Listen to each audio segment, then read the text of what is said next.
لو ما شفتش الأقسام اللي فاتت من حكاية شيان فروح شوفها عشان تفهم الدنيا. في القسم اللي فات شفنا شيان راح مع بقية الشيوخ علشان يشاركوا في مسابقة السيف الخالد بحيث يقدروا يدخلوا عالم الأصل السري وياخدوا كل الموارد اللي هناك. وبسبب سمعة طائفة روح الهباب الكل بيفضلوا يحقروا في الشيان وكل اللي معاه، بس لما بيجي وقت المسابقة بيمسح بيهم شيان البلاط. فبيتحمس باي جدا من الوضع وبيقرر إنه يقاتل شيان بنفسه، وبيتفق معاه إن المعركة بتاعتهم هتكون حياة أو موت، واحد بس هو اللي هيقدر يخرج من هنا على قيد الحياة. ودلوقتي عاوزك تجيب حاجة حلوة زي كده يا وحش الشاشة وتعالى تابع معايا الحكاية علشان تستمتع بالنهاية. وشكرا على المنتظمين على التعليقات في الفيديوهات اللي فاتت، مش عارف اقول لكم ايه على دعمكم الرهيب. ان شاء الله نستمر على الوتيرة دي واعرف اقدم لكم افضل المحتوى. ومعلش عشان طولت عليكم، يلا بينا نبدأ. بنشوف باي بيطلع السلاح بتاعه علشان يبدأ المعركة، فبيطلب من شيان يجيب السلاح بتاعه علشان يبدأوا الحرب دلوقتي. يوم بتروح عند شيان وبتقول له ان هي هتسلف ليه السلاح بتاع الطائفة علشان يعرف يواجه باي، بس شيان بيقول لها ان مفيش داعي وبيروح يجيب غصن شجرة علشان يحارب بيه. باي بيكون هيتشل من تصرفات شيان، بيقول له انت بجد هتواجهني بغصن شجرة؟ ده انا هعمل من فخاد ابوك شاورما. فبيستدعي باي السيف الكامل بتاعه علشان يبدأ المعركة. الشباب بيترعبوا من قوة السيف الكبيرة وبيكونوا متأكدين ان شيان هيموت النهاردة. فبيقول باي للشيان انه هيسيبه يعيش لو اعترف بغلطه وانسحب من سكات. شان بيقول له تخن صوتك كمان شوية يمكن ابتدي اخاف منك ولا حاجة. فبيتعصب باي من كلامه وبيهجم على شيان بقوة مرعبة جدا، واللي من قوتها بيكسر المكان بالكامل. فبيتصدم الكل من القوة التدميرية دي وبيكونوا متيقنين ان شيان ودع الملاعب. بس المفاجأة ان شيان بيقدر انه يصد الهجوم بغصن الشجرة. باي بيجيب شاشة من كتر الصدمة هو وكل اللي موجودين، لان شيان صد هجوم واحد من اقوى السيوف المقدسة بغصن شجرة عادي. بس شيان بيضحي النهاردة وبحركة واحدة بيكسر السلاح بتاعه. فبيعلن الحكم في وش شيان وبيسأل يون اذا كانت عاوزة تنافس شيان في المعركة. البت بتقول له اقاتل مين يا عم؟ انت شفت عمل ايه في باي وهو اصلا شبه الغوريلا؟ امال لو دخلت معاه في معركة هيعمل معايا ايه؟ وبكده بيتم اعلان فوشيان بالمراكز الثلاثة الاولى في المسابقة، بما انه غلب الكل وما فاضلش حد عشان ياخد باقي المراكز. فبيروح باي عند شيان وبيسأله ازاي اتغلب عليه رغم ان هو اقوى منه باضعاف. شيان بيقول له ان مش معنى ان انت راكب فيراري يبقى بتعرف تسوق. مشكلة الجيل ده ان هم فاكرين ان الاسلحة هي الاساس ونسيوا يرفعوا من قوتهم. عشان كده غصن الشجرة كان اكتر من كافي للتعامل معاه. بيرجع بعدها شيان وبيقعد مع كرومبو علشان يعرفوا على تجهيزات بكرة. يون بتدخل عليهم وبتطلب من شيان ينضموا ليهم في الوادي السري. فبتتفق شيان مع يون ان هي هتجيب اقوى المحاربين علشان يجوا معاهم بحيث يرفعوا من قوتهم ويستعدوا للحرب. في اليوم اللي بعده بيوصل رئيس العائلة شيان والبية عند بوابة العالم السري، وقبل ما يمشي بيطلب من شيان انه يقدم ليه خدمة. ففي العالم السري في محارب من عائلتهم دخل هناك وتم مسه بلعنة وتحول لشيطان. فبيطلب من شيان يخلص على الشيطان ده وياخد السيف اللي معاه لانه سيف مهم جدا ليهم. وفي المقابل حدادة عائلة شين كلها هتكون تحت خدمته. فبيوافق شيان على طلبه بس بيحط شرط احنا ما بنعرفوش. رئيس العائلة بيتردد شوية ولكنه بيوافق على طلب شيان. فبيقول شيان في نفسه انا عارف انه طلب قاسي ولكنه ضروري لحماية ارث امبراطور السيوف التسعة. بعدها بيدخل شيان واللي معاه على العالم السري. في الوقت ده بيكون رئيس العائلة وباقي اتباعه بيحرسوا البوابة من الدخلاء. فعلى حسب كلامهم البوابة دي بتسمح بس بدخول وخروج 40 شخص في كل مرة، علشان كده هم بيحموا المكان علشان محدش يدخل. بس فجأة بيتعرضوا للهجوم من مجموعة من المقاتلين، واللي بيقدر الرئيس انه يتعرف عليهم وبيطلع ان اسمهم الثقل الطلقاء. المهم بيجي زعيم الطلقاء دول وبيقول للرئيس ان هو هيسيطر على البوابة دلوقتي، فالافضل انه يمشي من السكات بدل ما يعوره. بس الرئيس بيقول له ان ده مش هيحصل. فبيهجم القائد على الزعيم وبيقدر يتغلب عليه بكل سهولة. فبيتفاجئ القائد جدا لان الزعيم على بعد نصف خطوة من عالم الملك، وده هيخلي المعركة ما بينهم صعبة جدا. المهم بعد ما بيتعمل من فخادهم شاورما بيصحى الزعيم علشان يلاقي المصيبة. ف50 واحد من الطلقاء دخلوا العالم السري بعد الشيان، وده معناه ان بالاضافة للشيان واللي معاه في 90 واحد جوه. وبما ان قواعد العالم بتقول ان ما ينفعش يخرج اكتر من 40 شخص في كل مره، فلازم شيان يخلصوا على ال 50 مقاتل دول بحيث يعرفوا يخرج هو وكل اللي معاه. بنرجع للعالم السري وبنشوف شيان والباقيه بيتمشوا في الغابه لحد ما بيلاقوا كريستال الطاقه قويه جدا. فبيقول لهم شيان ان الحجر ده اسمه الحجر الروحي، وده العنصر الاساسي اللي هيستخدموه في رفع قوتهم. بس النوع اللي لقوه نوع عادي جدا، فلازم يكثفوا بحثهم علشان يوصلوا للاحجار رفيعه المستوى الموجوده في المكان. فبيطلب شيان من لونج انه بيستخدم حدس التنين بتاعه ويدور على الأنواع النادرة اللي موجودة في الغابة. بيروح بعدها شيان مع البقية وبيكملوا بحث في المكان لحد ما بيوصلوا لشجرة ضخمة جدا. الشباب بيسألوا شيان عن سبب وجودهم هنا، فبيقول لهم شيان إن الشجرة دي بتملك حجر من الدرجة الممتازة جواها، فلازم يقطعوا الشجرة علشان ياخدوها. الشباب يتحمسوا من كلامه وبيروحوا علشان يكسروا الشجرة،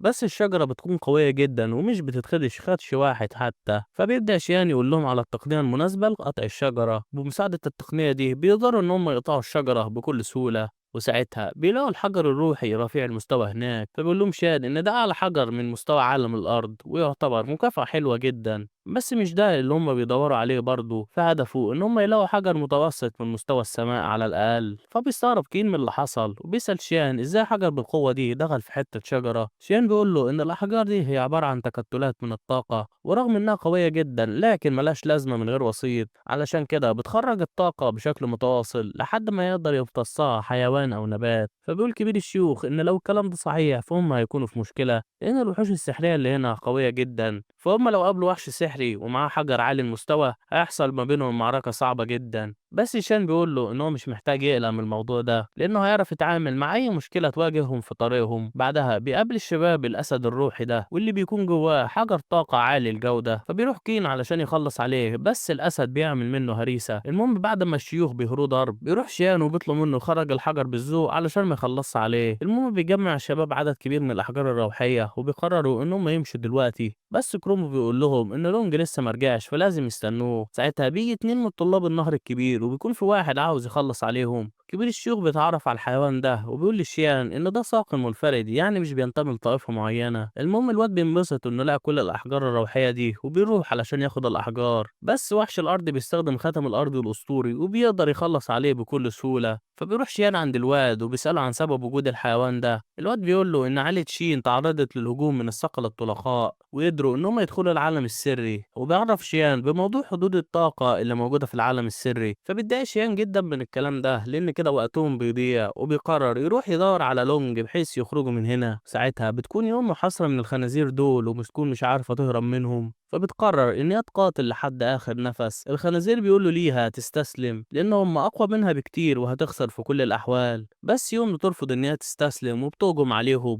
لكن الخنازير بيقدروا يتغلبوا عليها بكل سهولة. فبتحاول يون تفكر في حل عشان تخرج من هنا، بس الاتنين بيكونوا أقوياء جدا وبيكونوا شوية وهيبعتوها على اللوبي لحد ما بتعرف يون تغفل واحد فيهم وبتخلص عليه. التاني مش بيهتم باللي حصل لصاحبه وبيقرر يروح يموت يون دلوقتي، بس ساعتها بيظهر شيان في المكان. فبيروح شيان عشان يطمن على يون وبيسأل عن وضعها. البت بتقول له انت كلك نظر، مش شايف اني كنت بتفشخ من شوية؟ الراجل بيتضايق من تجاهلهم ليه وبيروح علشان يموت شيان، بس شيان بيكسره بضربة واحدة. فبتطلع يون الحبوب اللي معاها، ولما بيشوفها شيان بيسألها إذا كانت دي حبوب ملكية، فبتأكد يون على كلامه وبتقول إن دي الحبة الأخيرة اللي موجودة في الطائفة بتاعتهم. شان بيقول لها كويس إنك فكرتيني، أنا كنت هنسى أجهز الحبوب دي علشان الحرب بتاعتنا. البت بتتشل من كلامه بتقول له انت بجد ناوي تجهز حبوب ملكيه؟ شان بيقول لها ليه، هي حرام ولا حاجه؟ يوم بتكمل الكلام وبتقول لشيان ان الوصفه ضاعت من 50,000 سنه، فمحدش يعرف طريقه تحضير الحبوب دي، بالاضافه ان الموارد اللي مطلوبه لصنع الحبوب دي نادره جدا، فالدنيا خربانه خربانه في كل الحالات. شان بيقول لها مش عشان كل اللي في القاره دي ناس تعبانه يبقى انا واحد زيهم، الحبوب دي مش صعب ان اصنعها، مشكلتي الوحيده بس في الموارد.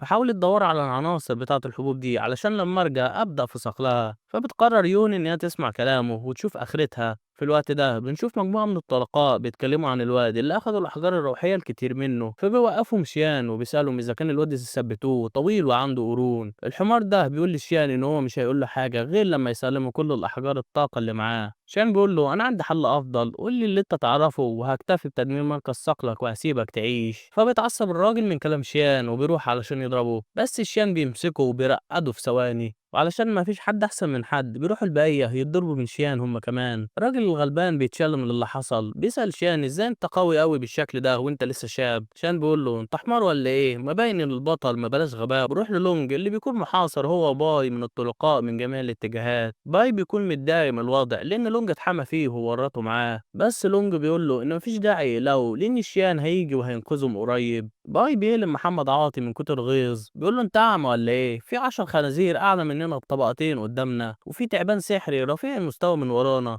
انا لو كنت باكل مال اليتيم وورث اخواتي مش هموت الموتة السودا دي. المهم بيجي واحد من الخنازير وبيقول له لونج يسلم الحجر وهيموته بالراحة. لونج لما بيلاقي انها خربانة خربانة بيهدد كل الموجودين بتدمير الحجر لو حاولوا يقربوا منه. باي بيتشل من كلامه لان هو لو دمر الحجر دلوقتي الانفجار اللي هينتج هيدبرهم ويحولهم لغبار، فبيقول كده ميت وكده ميت يبقى لازم نموت واحنا بنحارب. بيهجم باي عليهم بكل قوته بس العيال بيعرفوا يغفلوه وبيروحوا علشان يموتوا لونج. فبيقرر لونج ان هو يستخدم السلاح السري بتاعه وبيرمي الحجر على التعبان اللي وراهم، وساعتها بيصحى التعبان من نومه. بايت بيتشل من الخرا اللي عمله لونج وبيهربوا هما الاتنين قبل ما التعبان يفطر عليهم. فبيستخبى الاتنين ورا الصخرة والتعبان بيفضل ياكل في كل الموجودين ولا كان لهم زلابيا. فبيقول له باي ان هما لازم يستغلوا انشغال التعبان ويهربوا دلوقتي، بس لونج بيقول له انه ما يقدرش يسيب الحجر لانه جايبه علشان شيان. الواد بيقول له انت حمار ولا ايه؟ لو حاولت تقرب من التعبان هياكلك في قطمة واحدة. باي ساعتها بيكون هيمشي لكنه بيلاقي ان التعبان بيدور عليهم، فبتعمل اتنين من التعبان العملاق وبيتأكدوا ان هم هيموتوا دلوقتي لا محالة. بس فجأة بيتعرض التعبان لهجوم قوي جدا، ولما بيشوف مصدر الهجوم بيلاقي شيان قدامه. فبيروح شيان رامي على التعبان واحدة من الأحجار بتخزق عينه. التعبان بيتعصب جدا باللي حصل وبيهجم على شيان بكل قوته. باي بيتأكد ان الشيان هيتاكل دلوقتي وبيبدأ يقرا عليه الفتحة، بس الشيان بينزل على التعبان برجله بيسفلته.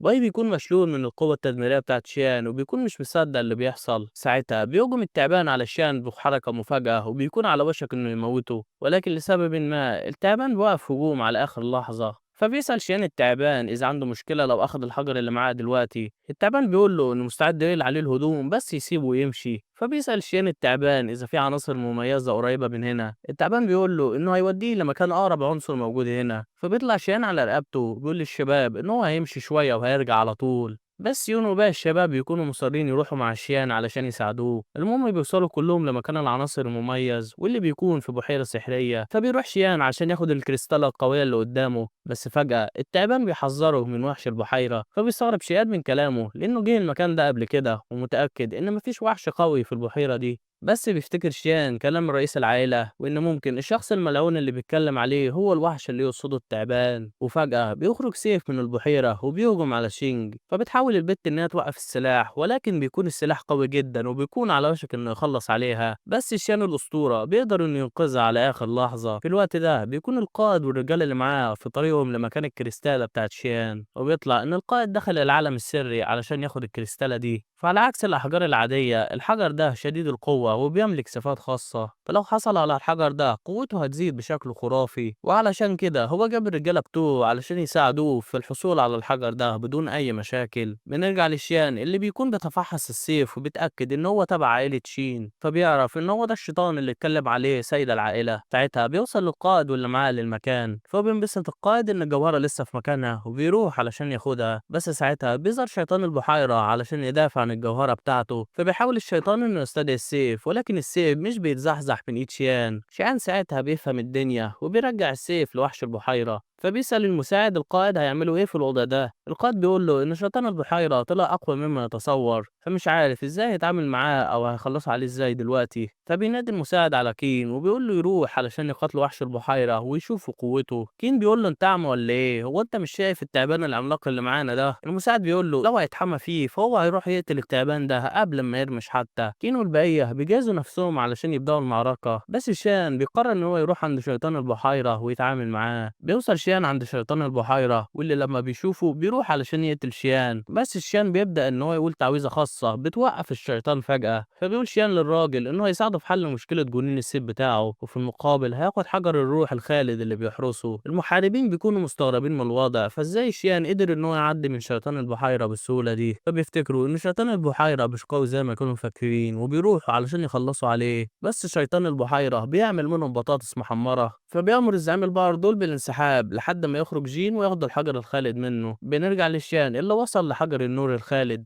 واللي لما بيشوفه بيكون محبط شوية، لأن النوع ده من الأحجار كان واحد من الأسباب لحدوث حرب الأباطرة الكبرى للسيطرة على القوة العظيمة دي، القوة اللي أخذت الأخضر واليابس للوصول ليها. بيلاقي البقر دول عنده وبيطلبوا من شان يسلم الحجر ليهم دلوقتي وإلا هيقتلوه. شان بيتضايق جدا من كلامهم وبيقول لهم إن هو هيديهم فرصة أخيرة للهروب قبل ما يخلص عليهم دلوقتي. الزعيم بتاعهم بيقول لهم يحاصروا كين واللي معاه بحيث يضغطوا على الشان ويجبروه على تسليم الحجر. هو بيحصل الحيوانات دول كين والبقية علشان يخلصوا على الشان وكل اللي معاه. خلاص. امال حضرتك فاكر ايه يعني؟